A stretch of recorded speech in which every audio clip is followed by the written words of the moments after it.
Shadaqatus sirri tadfa'u mitatassu. Sedekah menolak mati su'ul khatimah. Jangan bangga dengan zikirmu, jangan bangga dengan amalmu, jangan bangga dengan ibadahmu, karena kau belum tentu selamat kalau mati dalam keadaan su'ul khatimah. Kita mau mati dalam keadaan husnul khatimah. Anak kita yang membisikkan ke telinga, la ilaha illallah.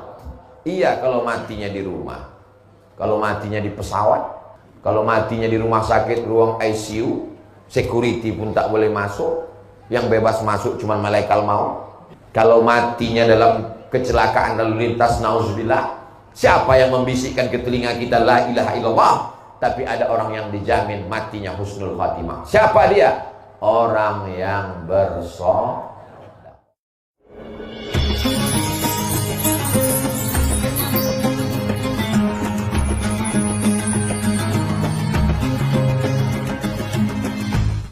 Bismillahirrahmanirrahim. Assalamualaikum warahmatullahi wabarakatuh. Alhamdulillah wassalatu wassalamu ala Rasulillah wa ala alihi wa sahbihi wa man tabi'ahu wa mawalah. Yang sama-sama kita hormati Ketua Surau Ad-Din beserta seluruh pengurus, para alim ulama, guru-guru kita, para asatiz, semua jamaah yang hadir tak dapat saya sebutkan satu persatu. InsyaAllah kita semua dimuliakan Allah Subhanahu wa ta'ala. Amin ya rabbal alamin. Tema kita keutamaan infak dan sedekah. Kalau ada orang memasukkan duit ke kotak, itu namanya infak. Kalau ada orang melihat kotak itu dengan senyum, itu namanya sedekah. Karena sedekah itu umum. Likulli sulama minkum sedekah. Setiap tulang-tulang sendi ini sedekah. Pergi dia ke Surau Ad-Din, ditengoknya sendal-sendal itu kacau balau, lintang pukang, tunggang langgang, macam Ukraina diserang Rusia. Disusunnya rapi. Itu infak apa sedekah? Sedekah. Pergi dia ke Surau Ad-Din, ditengoknya habis kena hujan tenda-tenda, lalu diluruskannya lagi, dibersihkannya lagi. Itu infak apa sedekah? Itu namanya sedekah. Dia tak bisa membantu, sudah tua, tapi dia masih bisa memberikan semangat. Anak-anak muda, kalian semangat ya. Itu infak apa sedekah? Sedekah. Makanya kata Nabi, tabassumika fi wajhi akhika sedekah. Senyummu ke wajah saudaramu itu adalah sedekah. Sedangkan infak, wa anfiqu min thayyibati ma kasabtum, berinfaklah kamu hasil usaha.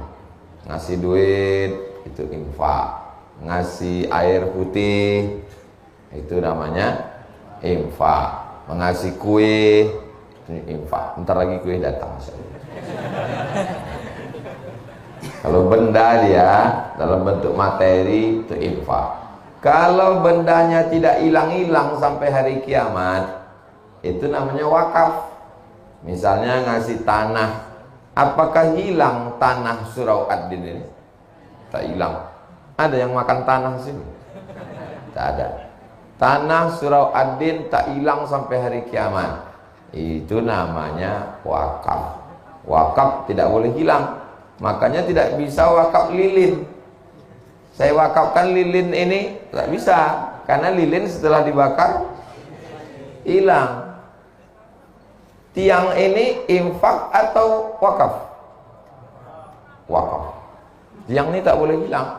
Andai Surau Ad-Din ini 20 tahun lagi berubah menjadi Masjid Ad-Din 10 lantai, maka tiangnya ini tak boleh hilang. Tiangnya ditumbangkan, tetap dijadikan lantai pondasi dasar. Tak boleh hilang tiangnya, karena dia wakaf. Orang dulu menyerahkan duit ke Surau Ad-Din ini, akadnya adalah wakaf. Barang wakaf tak boleh hilang. Jadi kalau ada renovasi masjid, semua yang ada di masjid itu mesti balik. Andai terpaksa mesti dijual, duitnya tetap balik lagi ke masjid, tak boleh hilang. Ini diantara perbedaan antara wakaf, infak, sedekah. Kalau zakat Pak Ustaz, kalau zakat wajib, infak, wakaf, sedekah itu sunnah. Kalau zakat dia wajib dan ada haulnya setahun sekali dan ada nisabnya, ada batasnya. Kalau zakat, wakaf, infak tak ada batasnya. Misalnya punya kambing 40 ekor, maka dikeluarkan zakatnya 1 kambing. Punya onta 5 ekor, dikeluarkan zakatnya 1 kambing. Punya emas 85 gram, dikeluarkan zakatnya 2,5%. Katanya ada emas yang tak dizakati Pak Ustaz. Ada, Mas Parno, Mas Paijo. Mohon maaf Mas Jantis.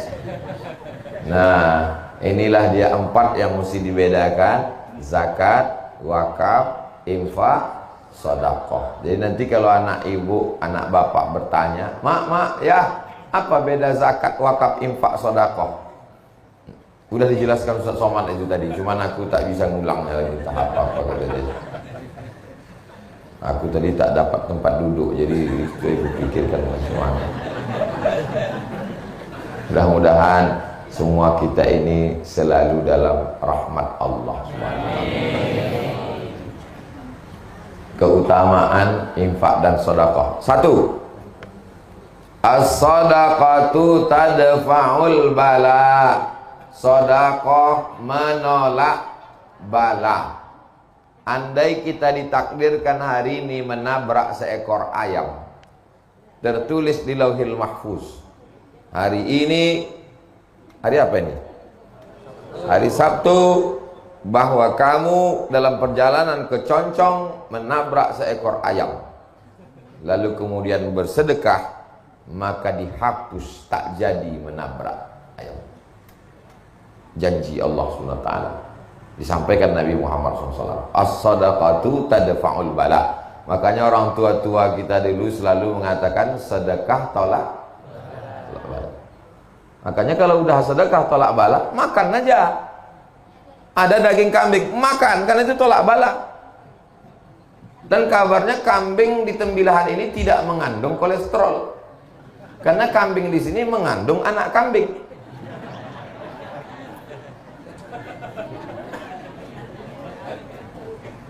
Kita selalu minta tangannya begini ya. Begitu tolak bala langsung berbalik. Allahumma dafa'anal ghala wal waba wal bala wal riba wasyuyufal mukhtalifata wasyada'ida wal mihan. Menolak segala bala. Dia lupa ada satu lagi cara menolak bala adalah apa pula bersolawat. Solawat betul juga, tapi tema kita ini bersedekah. Salawat bagus, tapi tema kita ini sedang bersedekah. Kadang orang-orang pelit nih kalau begitu dibelok-belokkannya, biar tak keluar duit. Apa tak sanggup Allah Subhanahu wa Ta'ala menurunkan emas 3 ton di halaman surau Ad-Din ini? Innama amruhu idza arada syai'an ayakula lahu kun. Sanggup, mudah bagi Allah. Kenapa tak diturunkannya? Ujian. Ada orang diuji kakinya datang ke surau, buktinya lulus. Ini jamaah tembilahan diuji kakinya untuk datang ke surau Ad-Din, becek-becek, hujan-hujan, pagi-pagi, dingin-dingin, lulus. Datang dia kemari. Sampai kemari di luar pula. Tak merajuk dia, tetap bertahan. Andai ada orang yang diuji telinganya mendengarkan ceramah, lulus. Tapi ketika diuji kantongnya, disitulah kumat penyakit asli. Jadi ini sedekah, infak ini adalah ujian dari Allah. Mudah-mudahan kita semuanya lulus ujian insya Allah. Jadi kalau mau dijauhkan dari segala matra bahaya bala. Anak saya kuliah di Jakarta, di Jogja, di Surabaya, di Medan, jauhkan dari bala Pak Ustadz, sedekah. Suami saya sedang di luar kota Pak Ustadz, doakan supaya jangan sampai dilarikan pelakor, sedekah. Istri saya cantik Pak Ustadz, takut dia dipelet orang, sedekah. Namanya sedekah tolak bala. Belum ada lagi tolak kuih, tak ada. Belum ada lagi tolak teh tarik, tak ada. Yang ada tuh tolak bala. Bagaimana cara menolak bala? Doa. Bagaimana cara menolak bala? Zikir. Bagaimana dengan cara menolak bala? Kata Nabi, idza ra'aitum, kalau kamu menengok ada bala, musibah datang, maka kata Nabi, fatasaddaqu, maka bersedekahlah kamu. Dulu orang-orang tua kita itu tak pakai dalil dia. Dimasaknya ayam, dimasaknya nasi, dimasaknya kue, diundangnya tetangga. Habis itu, mari kita berzikir, qul huwallahu, qul huwal falaq, qul huwal nas, ayat kursi, afdhalu zikri fa'lam annahu la ilaha illallah. Apa acara ini, Pak? Sedekah tolak bala. Tak tahu dia dalil hadisnya. Yang penting diamalkannya. Beda sama orang sekarang, tahu hadisnya, sering ngaji tapi tak pernah diamalkan. Itu maka orang dulu itu lebih berkah hidupnya. Alhamdulillah. Orang-orang tembilahan ini suka bersedekah tolak bala. Itu maka tembilahan ini aman sampai hari kiamat insyaallah. Surau ad-din. Din agama. Agama inilah yang menyelamatkan kita. Kalau mau selamat anak cucu kita, surau ad-din ini mesti besar.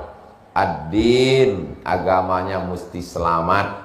Selamat, makanya doa selamat yang pertama, Allahumma inna nas'aluka salamatan fiddin, selamat dalam agama. Kaya, pejabat, duit banyak, ganteng, kalau agamanya tak selamat, neraka jahanam. Jadi baik kayu bakarnya neraka, tak ada gunanya hidup di dunia. Waquduhan nasu wal hijarah, bahan bakarnya neraka itu nas, manusia, wal hijarah, batu. Nas, manusia, orang kafir. Hijarah, batu, batu-batu berhala yang disembah.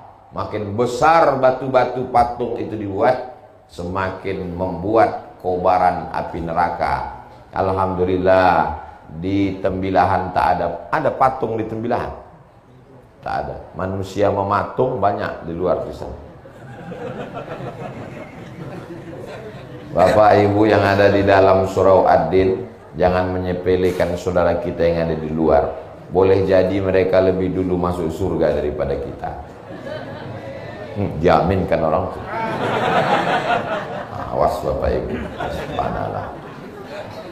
Itu yang pertama. Yang kedua, kata Nabi SAW, dawu mardakum bis sadaqah, obati orang yang sakit di antara kamu dengan sedekah.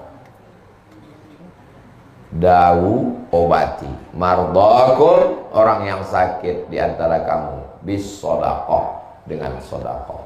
Datanglah orang menjumpai Imam Abdurrahman bin Mahdi ahli hadis. Lututku ini udah benanah 7 tahun, tak sehat-sehat. Tolonglah aku wahai Imam Abdurrahman bin Mahdi.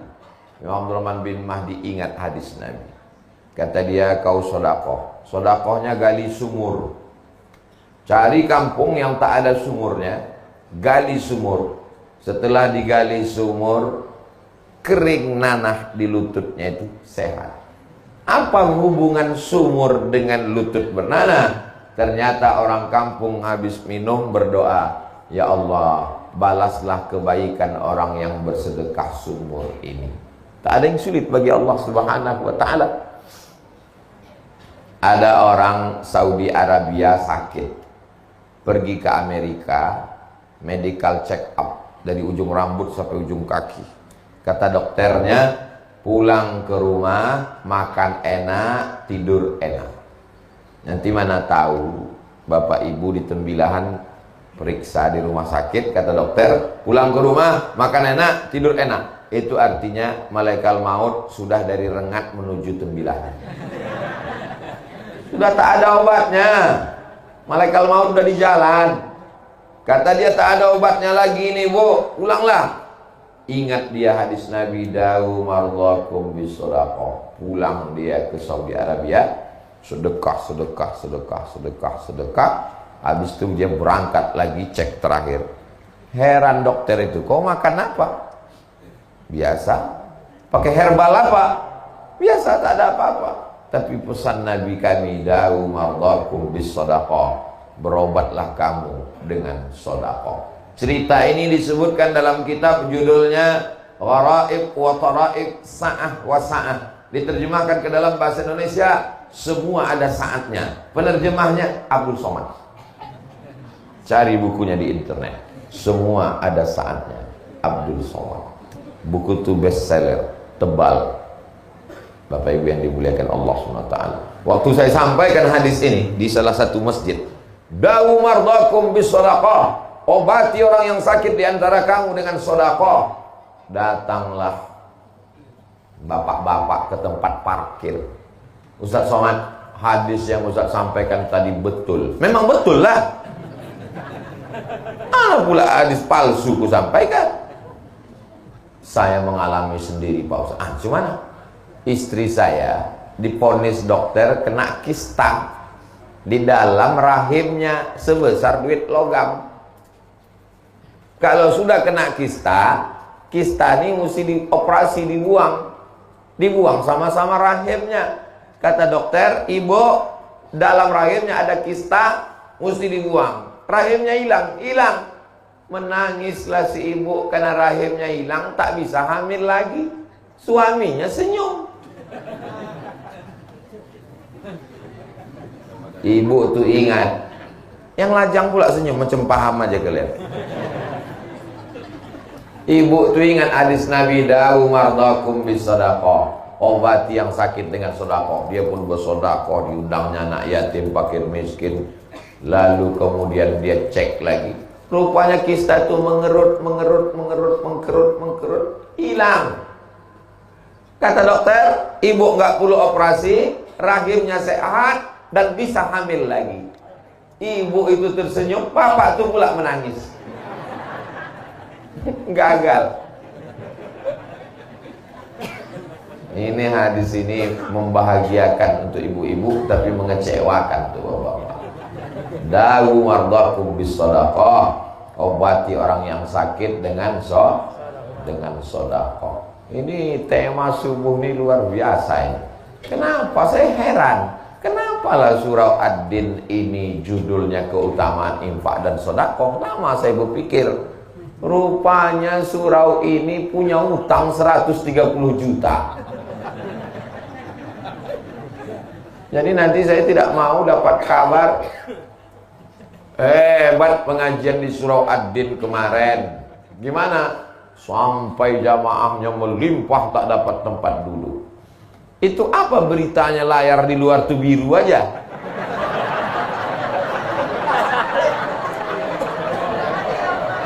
Hah? Yang anehnya layar tuh biru, bapak-bapak tuh tetap menengok layar. Saya heran, dari tadi orang tuh nengok ke sana, orang tuh nengok layar terus. Saya tengok sini, oh udah muncul. Mudah-mudahan bapak-bapak hilang lagi.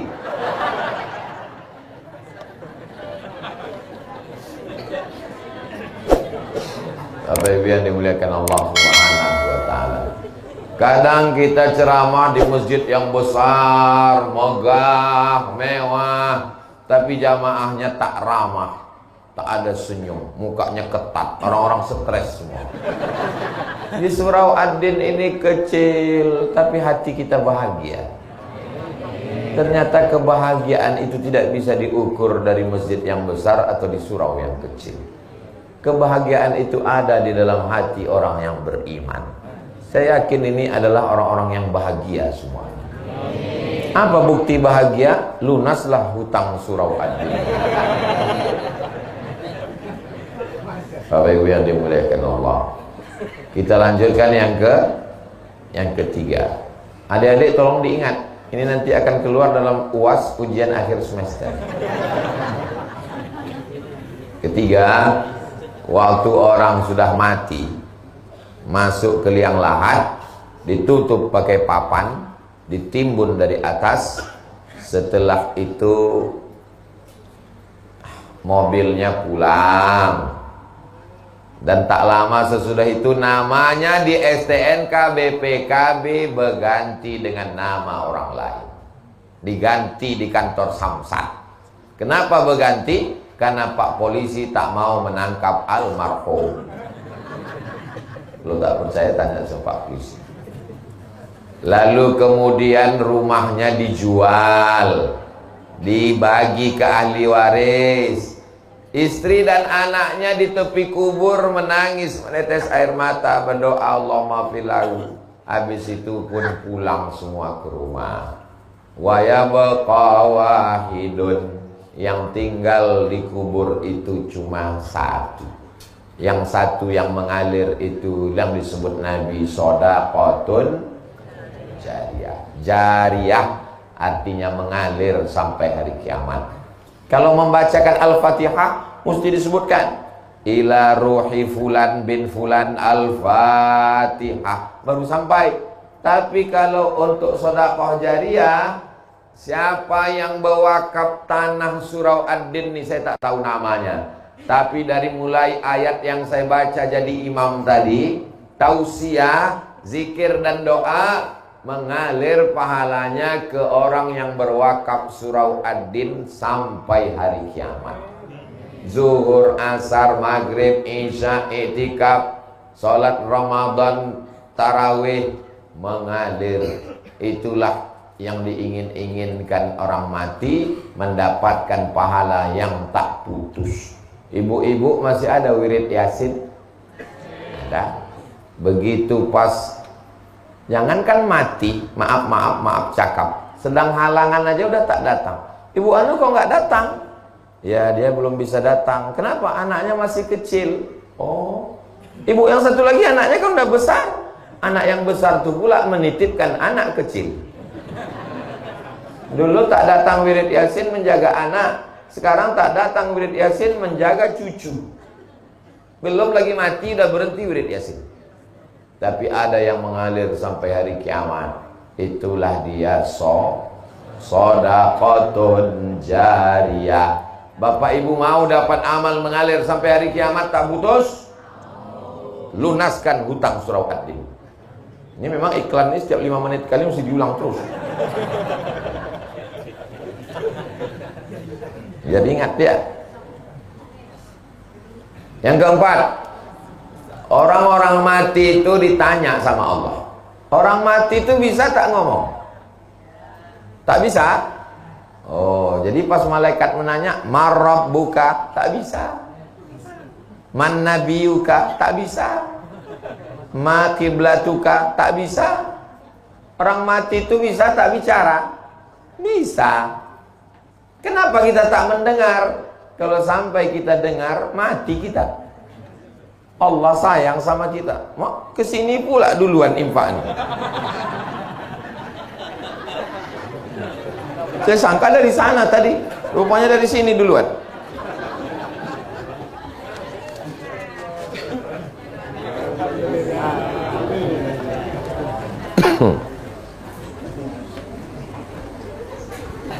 Saya walaupun pakai kain tetap pakai celana di dalam. Itu maka dompet saya di dalam. Orang-orang mati itu ditanya Allah Subhanahu wa ta'ala, "Hei mayat-mayat, jenazah-jenazah, maukah kalian hidup lagi?" Ditanya Allah Ta'ala. Apa kata orang mati itu menjawab? Jawabannya ada dalam Al-Quran. "Laula akhartani ila ajalin qarib." Tolonglah kasih aku hidup walaupun semenit saja. Kalau ku kasih kau hidup semenit, kau mau apa jenazah? Apa kata jenazah? Fa asaddaqa wa akum minas salihin. Ternyata jenazah itu jawabannya satu. Kalau kau kasih aku hidup ya Allah, aku mau bersedekah. Kenapa jenazah itu tak menjawab? Hidupkan aku mau haji. Hidupkan aku mau tahajud. Hidupkan aku mau kawin lagi. Hidupkan aku mau. Kenapa dia mau sedekah? Dikaji oleh para ulama. Karena pahala yang langsung mengalir ke kubur adalah pahala sedekah. Begitu meninggal langsung mengalir kerannya ke kubur liang lahat. Orang-orang yang berwakaf surau ad-din ini, kalau hidup dia dimudahkan Allah segala urusannya. Kalau dia sudah meninggal, dilapangkan kuburnya sejauh mata memandang, dijadikan makam liang lahatnya salah satu dari taman-taman surga, dijauhkan kuburnya dari lubang-lubang neraka. Maka usahakan kalau bisa. Kalau tak bisa ya tak apa-apa. Saya kan ustadz, saya tidak bisa memaksa. Saya tidak bisa bawa pedang subuh ini lalu sedekah. Kalau tak sedekah aku pancung nanti. Oh, tak bisa. Ini ustadz radikal kepala kau kena pukul. Ustadz itu artinya dai. Dai itu hanya mengajak. Saya mengajak Bapak Ibu, tak ada untungnya untuk saya. Kumpulkan duit Bapak Ibu, nanti akan saya bawa ke Pekanbaru untuk bangun pesantren saya.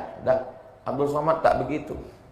Mengajak jamaah ngumpulkan duitnya untuk bangun pesantren Jil As-Salamah. Kumpulkan duit orang tembilahan, duitnya untuk membangun pesantren Hayatul Quran. Kumpulkan duit jamaah subuh untuk bayar utang surau ad-din. Bukan duit orang tembilahan dibawa ke Pekanbaru untuk membangun pesantren, menyelesaikan masjid Ustaz Somad. Bapak Ibu yang kaya-kaya yang ada duit mau menolong masjid ad-din, saya tak ada untungnya sama sekali. Dan kalau Bapak Ibu masuk neraka, saya juga tak ada ruginya sama sekali. Cuman kalau saya masuk surga nggak ada Bapak Ibu, rasanya nggak enak. Nggak ada lo, nggak rame guys. Orang beriman itu tidak egois. Orang beriman itu kalau masuk surga, dia tidak hanya sekedar jumpa bidadari, makan, minum, dak. Yang pertama dia tanya, kawanku di surau ad-din dulu mana? Kemana kawanku yang ada di surau ad-din dulu? Rupanya orang surau ad-din sudah masuk surga Jannatul Firdaus semua insyaallah. Amin. Sebagaimana kita bersama di surau ad-din, begitu jugalah nanti kita bersama Rasulullah sallallahu alaihi wasallam. Saya yakin dan percaya surau ad-din ini nanti ke depannya besar karena lapangannya masih luas, berubah menjadi, ini dekat dari masjid, jauh. Nah, kalau dekat dari masjid dia tak bisa dua masjid berdekatan Jumat kalau jamaahnya tak cukup, apalagi dalam mazhab Syafi'i yang ketat. Tapi kalau masjid jauh, ini dirubah nanti ke depan lebih besar, ada MDA-nya. Kalau tak bisa ke samping, ke atas. Kalau tanahnya luas, ke samping. Kalau tanahnya tak luas, naikkan bangunan ke atas. Di Pontianak, Kalimantan Barat, ada masjid Ustadz Lukman. Di pemukiman saudara kita Tionghoa, tak bisa lagi ke samping, dinaikkan ke atas. 6 lantai masjidnya. Bisa. Di lantai atasnya ada kantor, takut pula tersangkut di kipas. Di lantai atasnya ada hotel, dibuat hotel bintang 5. Di atas lantai atasnya ada ruang pertemuan convention hall. Di bawahnya masjid. Bisa saja, di Mesir banyak begitu. Di bawah masjid, di atasnya hotel, di atasnya kondominium, di atasnya apartemen. Bisa saja ke depan, di bawahnya masjid surau ad-din, di atasnya adalah hotel, di atasnya kantor. Hotelnya hotel syariah.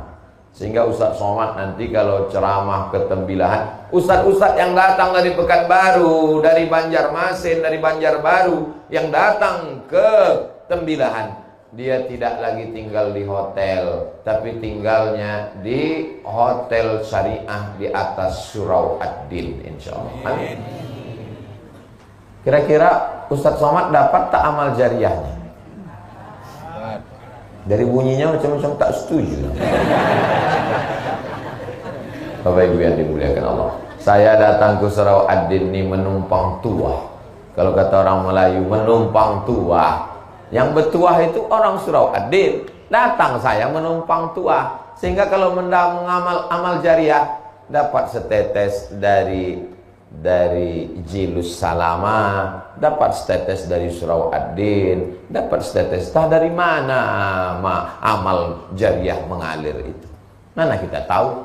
Kita tak tahu tah mana doa orang-orang yang soleh, yang ikhlas ini yang menembus pintu langit sehingga kita masuk ke dalam surga Allah. Makanya jangan kita zolimi orang, jangan aniaya orang, jangan susahkan orang. Termasuk ceramah jangan panjang-panjang.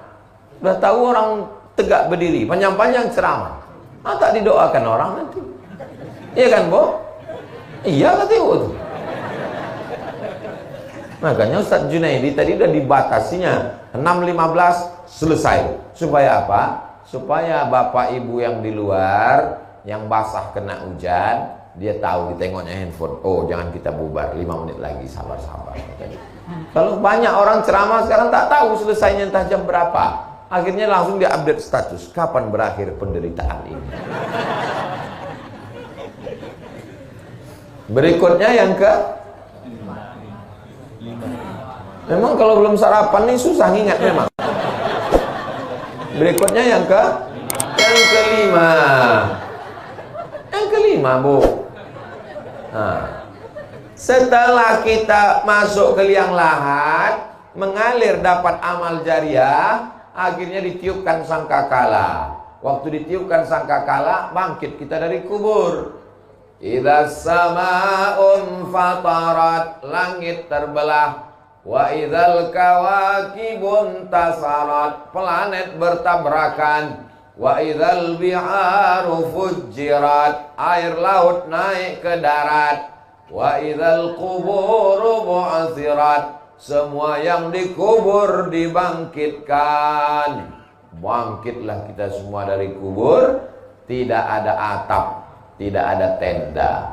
Tukang penyewaan tenda pun mati tak bawa tenda. Gunung-gunung Pak Ustaz, wa takunul jibalu kal'ihnil manfush, gunung-gunung macam bulu kambing dihembus angin. Lalu di mana kita bernaung? Yang kelima, kullu mri'in tahta zilli shadaqatihi, orang nanti akan bernaung di bawah sedekah.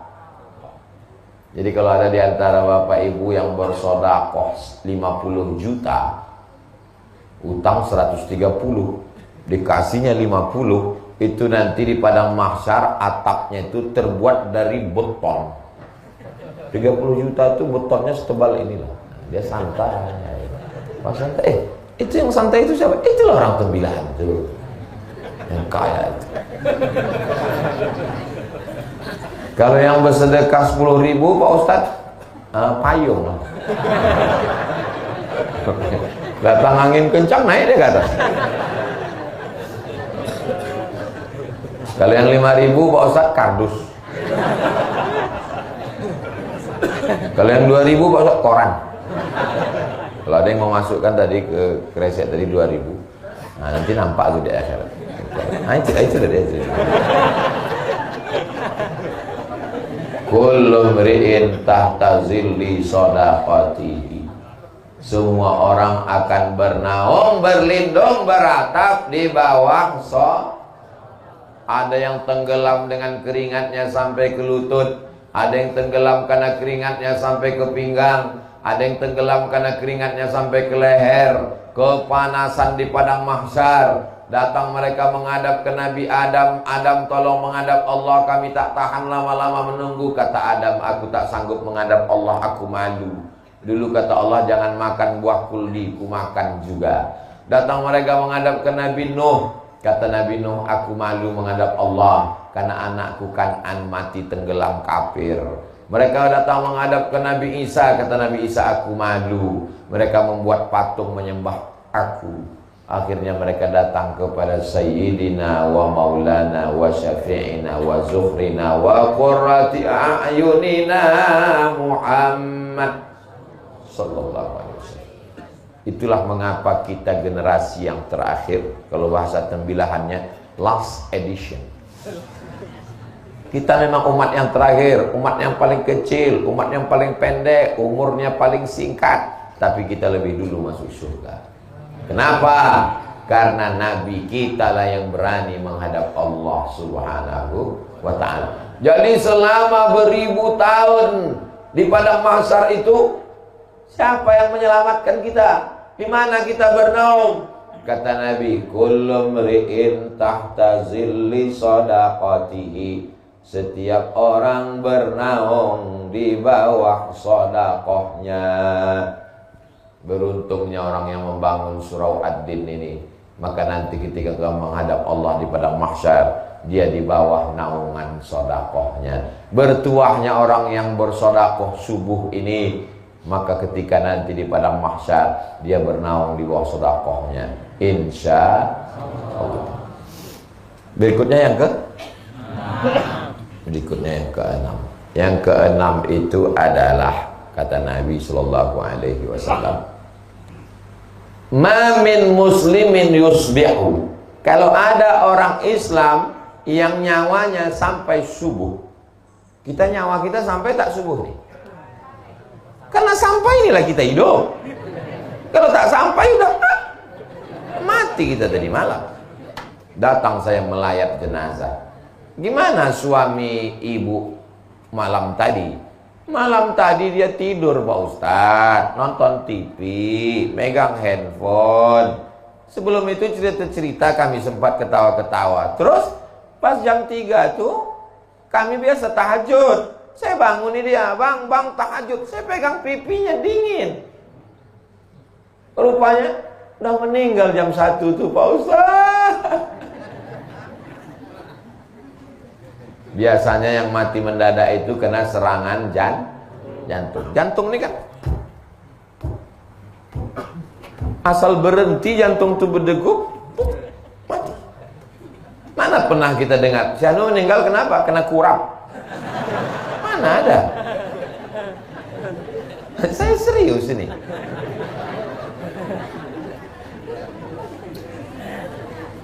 Orang mati karena jantung berhenti berdetak. Kalau jantung berhenti berdetak, darah tak mengalir. Kalau darah tak mengalir ke otak, semua organ tubuh ini mati. Bensinnya tak jalan.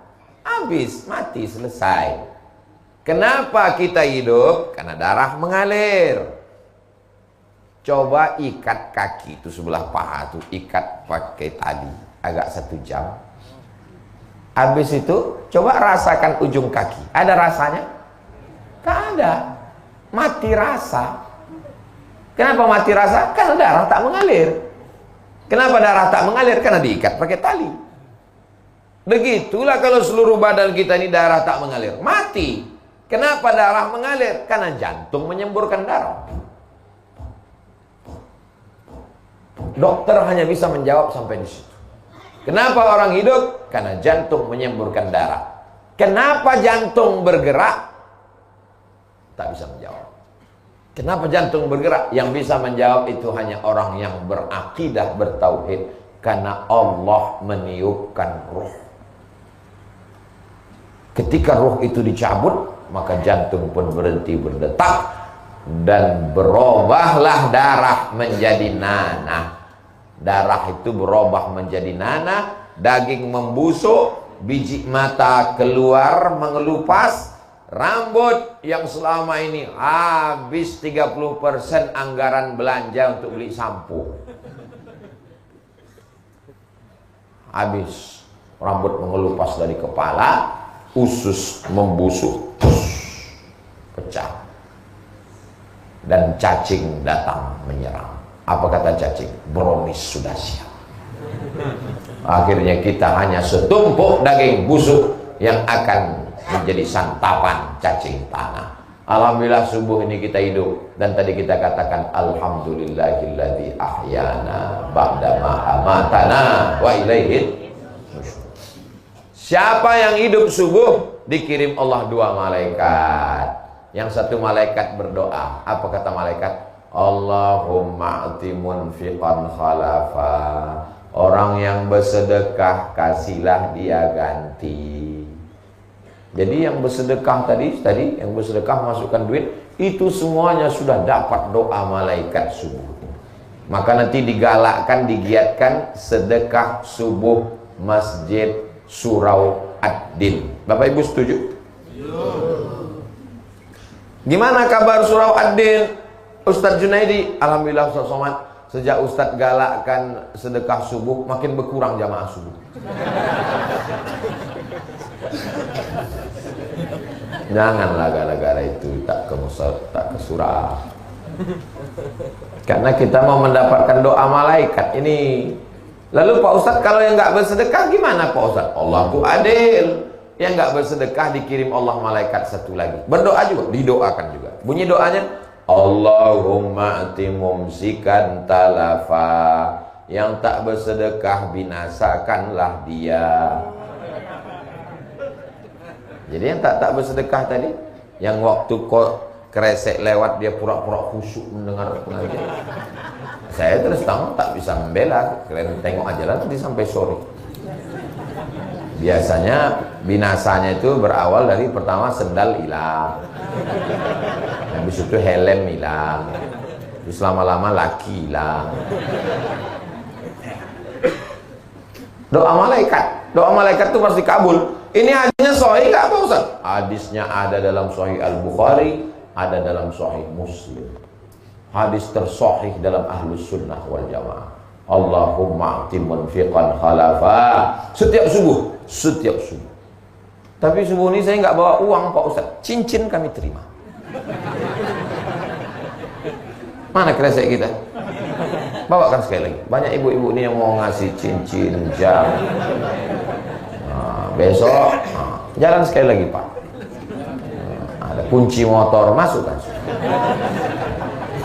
Kunci berangkas, masukkan. Saya melihat orang Mesir bersedekah. Begitu dibawakan goni beras, langsung orang Mesir, ibu-ibu, emak-emak Mesir itu membuka cincinnya, rantainya, gelangnya, masuk semua. Tenang saya nengok. Begitu dibuat di Indonesia, mereka buka carinya mana yang paling kecil. Oh enggak jadi. Ada satu yang masukkan, begitu dibawa ke toko Cina, ayah imitasi lah. Kecuali di Tembilahan. Tembilahan ini orangnya orang-orang radikal. Pulang sholat Jumat di Masjid Al-Huda kemarin, saya posting 2 video. Susah mau keluar masjid. Di tempat lain biasa, mau lewat-lewat lah. Di sini luar biasa. Pondok pesantren bertumbuhan. Maulid paling ramai Tembilahan, Indragiri Hilir. Orangnya orang-orang militan. Misalnya kan saya yakin ini utang Ad-Din ini lunas subuh. Pokoknya apapun judulnya, ujungnya utang ini lunas. Berikutnya yang ketujuh. Yang ketujuh adalah bahwa Nabi Shallallahu Alaihi Wasallam mengatakan, shadaqatus sirri tadfa'u mitatassu. Shadaqah menolak mati su'ul khatimah. Jangan bangga dengan zikirmu, jangan bangga dengan amalmu, jangan bangga dengan ibadahmu, karena kau belum tentu selamat kalau mati dalam keadaan su'ul khatimah. Kita mau mati dalam keadaan husnul khatimah. Anak kita yang membisikkan ke telinga, la ilaha illallah. Iya kalau matinya di rumah. Kalau matinya di pesawat, kalau matinya di rumah sakit, ruang ICU, security pun tak boleh masuk. Yang bebas masuk cuma malaikat maut. Kalau matinya dalam kecelakaan lalu lintas, nauzubillah, siapa yang membisikkan ke telinga kita la ilaha illallah, tapi ada orang yang dijamin matinya husnul khatimah. Siapa dia? Orang yang bersedekah. Yang bersedekah untuk hutang Surau Ad-Din ini. Ini semuanya mati husnul khatimah. Yang 100.000 husnul khatimah. Yang 50.000 husnul khatimah. Yang 2.000 setengah-setengah.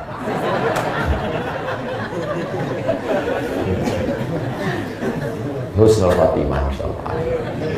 Kok kenapa tak bersedekah menyelesaikan utang surau ad-din? Aku niat aja dulu. Innamal a'malu binniyat. Bagus. Tidak salah. Niatul mu'min khairum min amalihi. Niat orang beriman lebih baik daripada amal. Berapa banyak orang beramal riya, tapi niat tidak bisa dimasuki riya. Pas dia mau masuk surga, tanya sama malaikat, aku masuk. Kata malaikat, kami berniat aja dulu mau masuk engkau. Untuk sementara kau di neraka jahanam aja dulu. Ada pintu surga itu namanya babus sholat, untuk orang yang banyak tahajud. Ada pintu surga itu namanya babul jihad, untuk yang mati melawan Belanda, jihad fisabilillah. Ada pintu surga itu namanya babul kaudhiminal ghaiz, karena mampu menahan amarah. Ada pintu surga itu namanya babus shadaqah, itu yang ke-8. Yang ke-8, keutamaan adalah masuk surga dari pintu babus shadaqah. Dan yang akan masuk ke pintu surga dari babus shadaqah itu adalah jamaah dari surau ad-din. Masuklah Abu Bakar Siddiq dari babus shadaqah. Ditanya sama malaikat, Abu Bakar Siddiq masuk dari babus shadaqah, siap. Berapa sedekahnya? Abu Bakar Siddiq waktu hijrah, ayahnya namanya Abu Quhafah. Siapa nama ayahnya? Abu Quhafah. Abu Quhafah tak Islam. Marah dia. Asma itu nama anak Abu Bakar. Asma, yaitu mana emas Abu Bakar? Emas Abu Bakar ada tuh. Mana emasnya? Aku curiga emasnya sudah dibawa pergi sama Muhammad. Ada tuh. Mana emasnya? Datang Asma, dimasukkannya batu ke dalam kain. Ini dia tuh, dipegang. Abu Quhafah ini buta. Pegang. Oh, masih ada. Padahal emas itu sudah habis untuk hijrah bersama Rasulullah SAW. Abu Bakar masuk surga dari babul, walaupun dari pintu mana dia masuk terserah, tapi dari babus shadaqah dia masuk. Berapa sedekah dia? Sebesar batu. Kira-kira kalau emas sebesar batu itu berapa gram itu? 1 kilo lah paling tidak. Lalu bagaimana dengan Utsman bin Affan? Utsman bin Affan mewakafkan hartanya fisabilillah bermiliar-miliar kalau dihitung sekarang. Tiba-tiba ada satu orang dari Tembilahan mau masuk surga dari babus shadaqah. Ditanya malaikat, apa yang kau berikan? Aku ikut melunasi hutang surau ad-din. Kata malaikat, masuklah. Cuman nomor antriannya agak panjang sih. Apa-apa, yang penting masuk surga. Daripada STJ, status tak jelas. Semua kita ini pasti masuk surga. Man qala la ilaha illallah Muhammadur Rasulullah dakhalal jannah. Siapa yang mengucapkan la ilaha illallah Muhammadur Rasulullah masuk surga. Berikutnya yang ke-9, terakhir. Jadi nanti judulnya 9 keutamaan infak dan sedekah. Mantap. Yang ke-9 adalah kata Nabi SAW, as-sadaqatu tudfi'u ghadabar rabbi kama tudfi'ul ma'an nar. Sedekah memadamkan murka marah Allah seperti air memadamkan api. Api yang bergelora dipadamkan oleh air. Begitulah Allah tak jadi marah sama orang yang pelaku dosa gara-gara sedekah. Kau sudah bertobat, aku sudah sholat sunat taubat. Kau sudah bertobat, aku sudah beristighfar. Kau sudah bertobat, aku sudah berbuat baik. Ada satu yang belum kau lakukan. Apa dia? Bersedekah. Inilah Pak Ustaz, saya bingung nih, kemana lah duitnya saya campakkan? Lunasi hutang-hutang surau ad-din. Karena saya udah tak sampai hati menengok Pak Ketua, itu yang lah wajahnya. Beda. Saya kan senyum tuh. Saya pun senyum tuh karena belum dikasih tahu judul ceramah. Seandainya waktu dipoto itu dikasih tahu utang surau ad-din 130, mungkin saya tak sanggup juga senyum. Tapi insya Allah sekali lagi nanti saya datang ke surau Ad-Din ini akan ada secercah senyuman dari menjadi ketua surau ini tidak ada untungnya, menanggung beban di hadapan Allah Subhanahu wa taala, beban pikiran. Jadi mudah-mudahan kita subuh ini mengurangi beban Pak Ketua. Dan tidak ada untungnya bagi Pak Ketua, dan tidak ada untungnya bagi Ustaz Abdul Somad. Ini semuanya adalah untuk bekal kita nanti menghadap Allah Subhanahu wa taala. Itulah yang dapat saya sampaikan pada subuh ini. Jangan kemana-mana, kita lanjutkan setelah yang satu ini. Hah? Langsung doa. Oh, ala hazihin niyah. Mudah-mudahan keluarganya diberi sakinah mawaddah warahmah. Anak-anak soleh dan soleh. Suami yang belum dapat hidayah dibukakan pintu hidayah. Istri yang belum bertudung, belum sholat dibukakan pintu hidayah. Negeri kita dijadikan baldatun thayyibatun wa rabbun ghafur. Ala hazihin niyah. Al-Fatihah.